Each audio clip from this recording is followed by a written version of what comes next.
this is an iHeart podcast. Guaranteed human.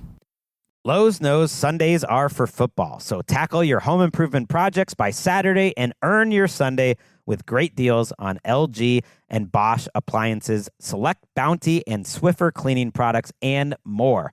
Then once your to-do list is done, get ready to kick back, relax, and enjoy the game. Shop in-store or online now and earn your Sunday with help from Lowe's, official partner of the NFL. Get almost anything you need delivered with Uber Eats. What do we mean by almost? Well, you can't get a well-groomed lawn delivered, but you can get a chicken parm delivered. A little escape? No. A delicious bowl of grapes? Yes, that. An afternoon stroll? Sorry, no. A burrito bowl? Happily, yes. A day of sunshine? No. A box of fine wines? Yes. Uber Eats can definitely get you that. Get almost anything delivered with Uber Eats. Order now. Alcohol in select markets. Product availability may vary by region. See app for details. Get almost anything delivered with Uber Eats. Order now. This is the Late Round Podcast with your host, JJ Zacharisa.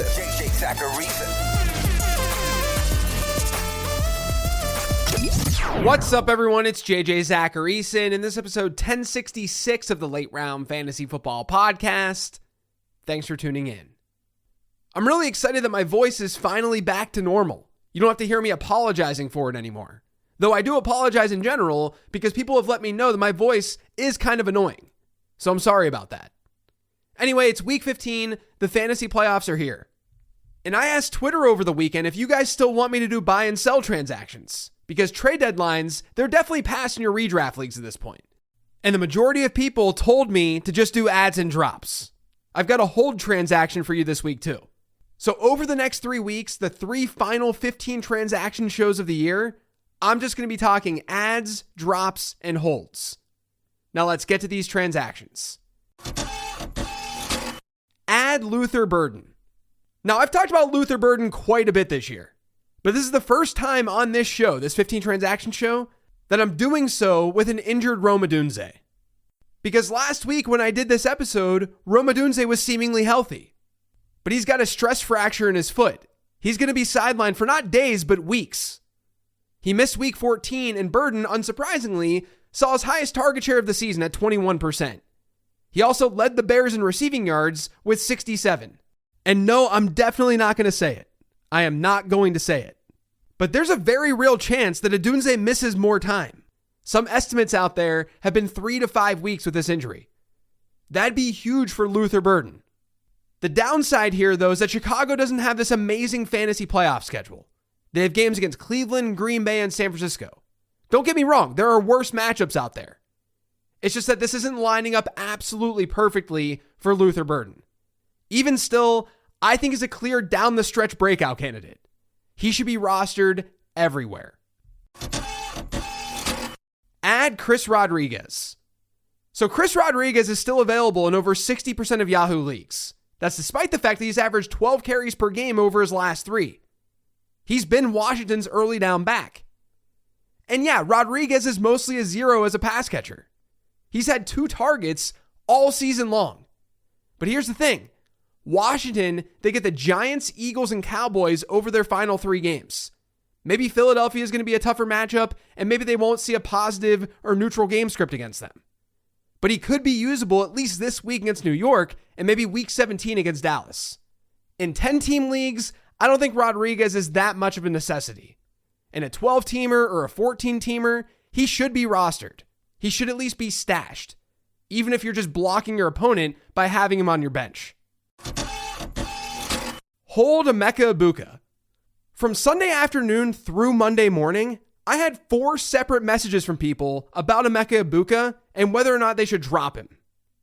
I get the idea behind that because Emeka Egbuka clearly has not been performing well. I'm just not there yet. Egbuka's at a 30% target share, a really good number, in 5 of his last 6 games. He's given managers 10 plus PPR points in just one of those outings. In other words, 20% of his 30% or better target share games have resulted in double-digit PPR points.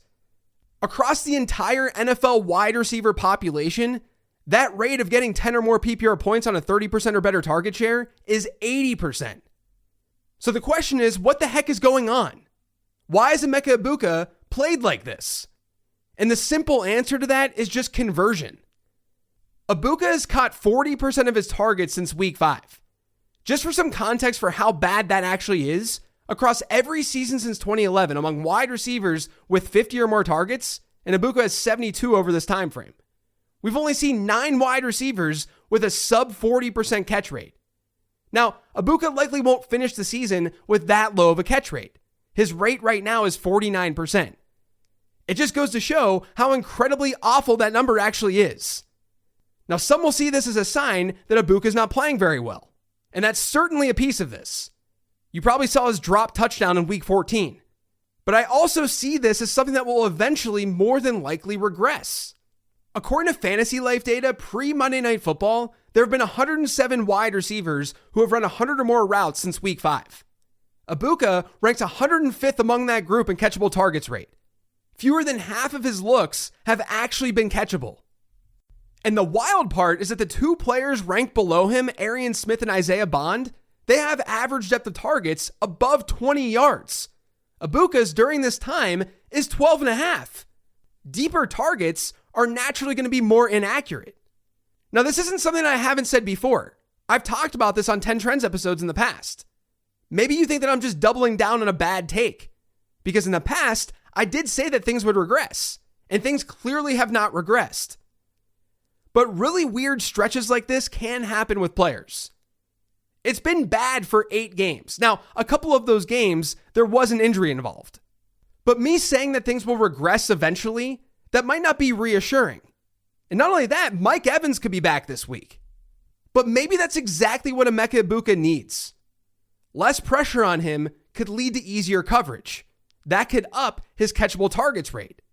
Just look at what helped him dominate the first 5 weeks of the season. Big plays and really great conversion. Egbuka's target share per game rate over his first 5 games this year was 23%. That's really good, but it's not great. It's not excellent. Through those games, no player in the NFL had more yards on deep ball targets. On 13 targets that traveled 20 or more air yards, according to PFF, Egbuka caught 8 of them for 291 yards and 4 touchdowns. Since then, Egbuka has caught 1 of 7 deep ball targets for 31 yards across 3 additional games. That's absolutely insane. With games against Atlanta, Carolina, and Miami upcoming, I would be holding tight. I don't think this can go on forever. And honestly, I think the addition of Mike Evans might actually help this situation out. And that's the opposite of what I'd typically say. I just think right now we're seeing a player who needs some easier looks. It's almost like every time Baker Mayfield has a good target to Egbuka, he ends up dropping it. It's just been like that over and over again for the last couple of months. But the schedule is good, and hopefully those targets become more catchable over these 3 games. I honestly think that's a likely outcome. Add Blake Corum. You've heard me talk about Blake Corum for months now, but if I didn't mention him after his 26-point outing in PPR leagues, I'd have a lot of questions to answer this week. Corum is still out there in 2/3 of Yahoo leagues. He's been getting consistent work in this really good Rams offense. He has touchdowns in back-to-back games. He needs to be rostered right now. If anything were to happen to starter Kyren Williams, Corum would be a league-winning type of player.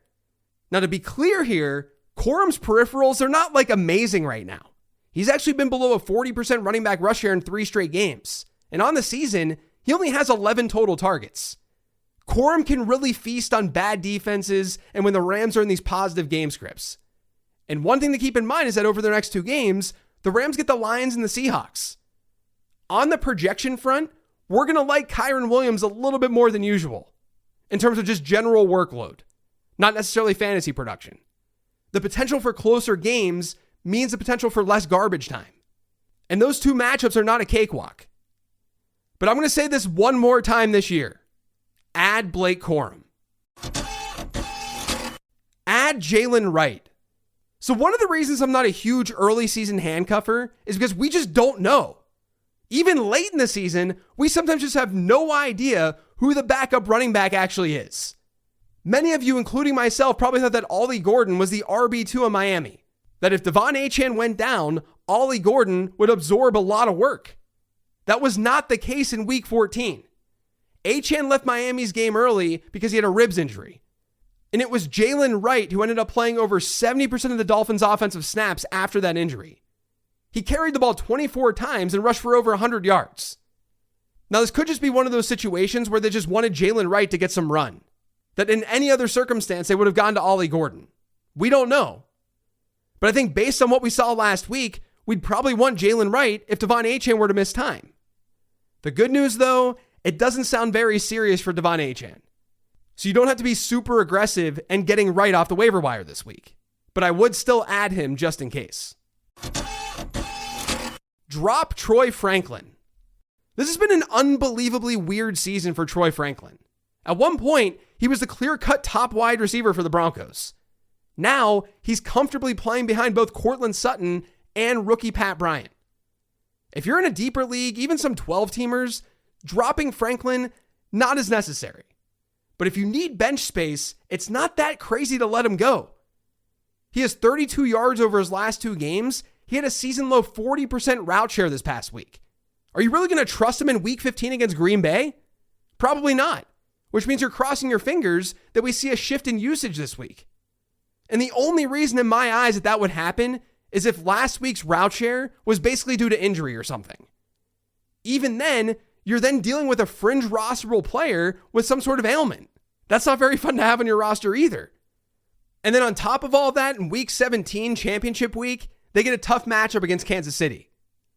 If that week 17 matchup looked awesome on paper, like if it was Dallas, I probably would hold tight. Maybe I'd see what Franklin can do over the next couple of weeks. But that's not an easy matchup in week 17. At this point, I'd straight up rather have Pat Bryant. He's an ascending rookie who's getting more playing time. And by the way, that's an extra transaction for you. But again, if you're in a deeper league, Franklin can still be rostered. I just wanted to give an example of a player that I would consider dropping this time of year. Add Ryan Flanoy. CeeDee Lamb had a really bad head injury on Thursday night. It could sideline him in week 15. If he misses any time, I'd expect Ryan Flanoy, who saw a season-high 69% route share against the Lions, to step in and be Dallas's number 2 wide receiver target. We've seen Flanoy with a couple of blow-up games this year. He had a 32% target share earlier this year, and last week it was 28%. We know he's capable of providing a ceiling. Just be aware that Dallas does get Minnesota this week, and that's not a great matchup when looking at adjusted fantasy points allowed. But I do think Flanoy should be rostered. Add Isaiah Likely. Over the Ravens' last 3 games, Isaiah Likely has 27 PPR points. Mark Andrews, 12.7. And that gap could easily be wider. Likely fumbled at the goal line on Thanksgiving, and then this past week, there was a controversial no touchdown call against him against Pittsburgh. Likely's had about a 17% target share since Lamar Jackson returned from injury. And Baltimore this week, they get a rematch against the Bengals. The Bengals are historically bad against tight ends.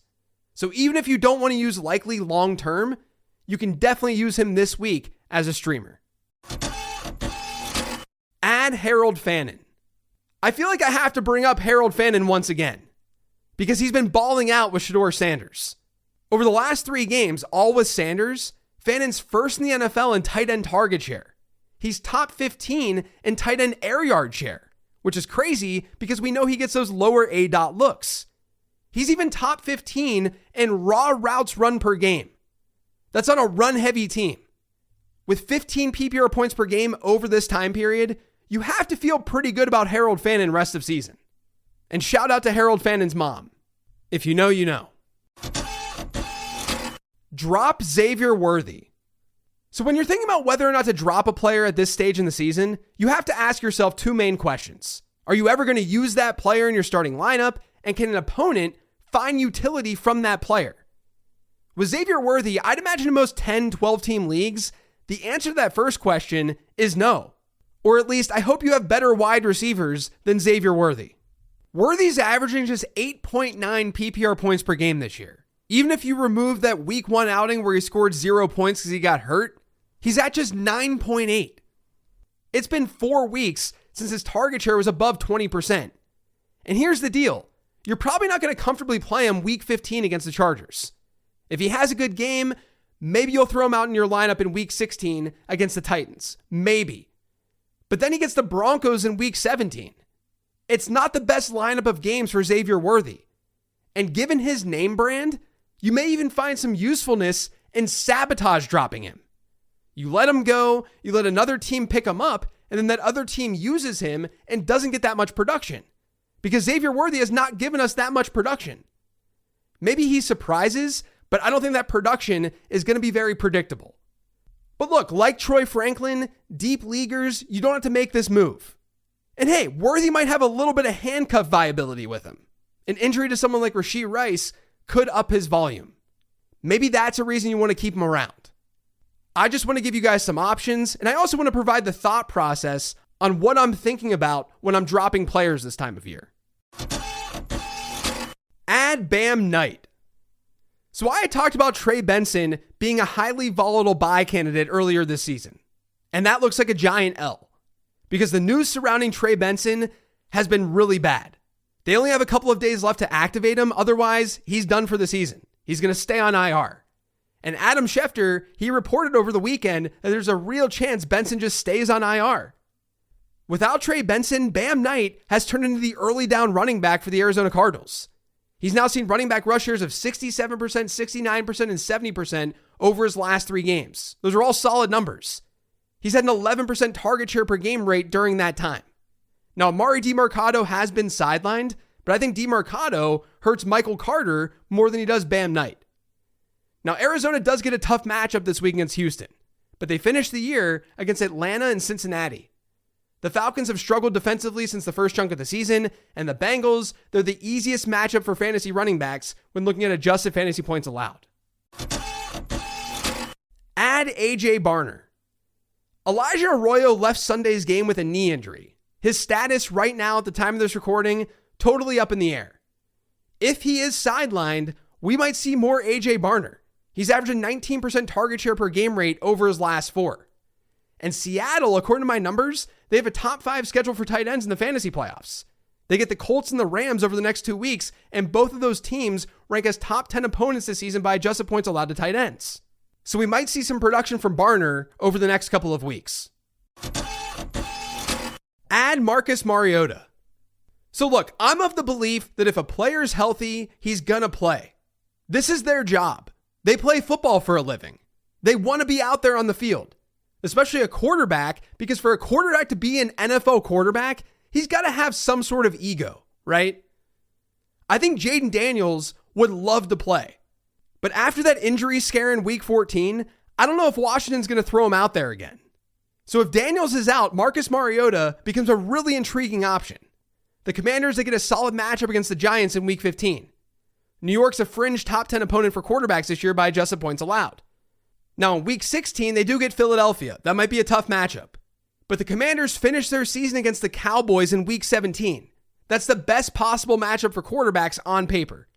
Mariota also gave fantasy managers 3 straight QB1 performances in his last 3 starts.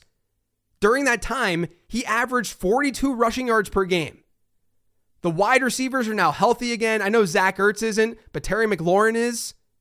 And so it wouldn't surprise me if Mariota's usable in the fantasy playoffs, as long as he's the actual starter. Add the Jacksonville Jaguars defense. Tyrod Taylor was hurt in week 14, so at this moment, I have no idea who's going to start for the Jets this week. What I do know is that the Jets get the Jags, and most sports books have the Jags as 11.5 point favorites. That type of possible game script against this offense with a potential backup quarterback could mean a lot of fantasy points for the Jags defense. Add the Chicago Bears defense. Shedeur Sanders has looked competent, but each defense that he's faced this season as starter, they've been fine from a fantasy perspective.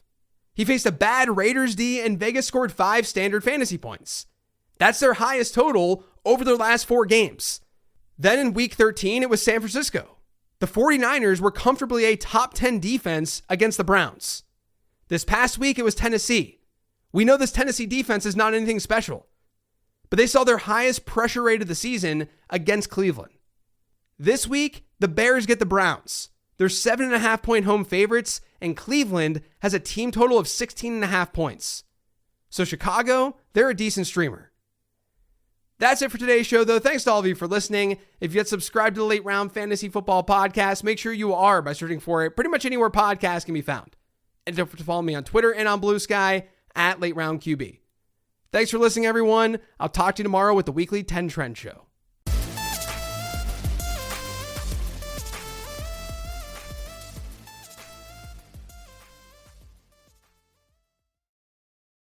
Get almost anything you need delivered with Uber Eats. What do we mean by almost? Well, you can't get a well-groomed lawn delivered, but you can get a chicken parm delivered. A little escape? No. A delicious bowl of grapes? Yes, that. An afternoon stroll? Sorry, no. A burrito bowl? Happily, yes. A day of sunshine? No. A box of fine wines? Yes. Uber Eats can definitely get you that. Get almost anything delivered with Uber Eats. Order now. Alcohol in select markets. Product availability may vary by region. See app for details. Get almost anything delivered with Uber Eats. Order now. This is Julian Edelman from Games with Names. As a fellow dude, do you ever get that not so fresh feeling in your butt? That's because you're probably using the dry stuff to wipe. Wet, extra large, flushable dude wipes get what toilet paper leaves behind in your behind. You wouldn't clean the tail end of your truck with dry paper towels, so why would you wipe with dry toilet paper? Wetter just cleans better. There are no more dingleberries, no more itch and irritation, just a deep, down the seam, confident clean. So don't fumble the ball with toilet paper. Stop being an a-hole to your b-hole. Drop the toilet paper. Available on Amazon and major retailers nationwide. Dude Wipes, best clean, pants down. This is an iHeart podcast. Guaranteed human.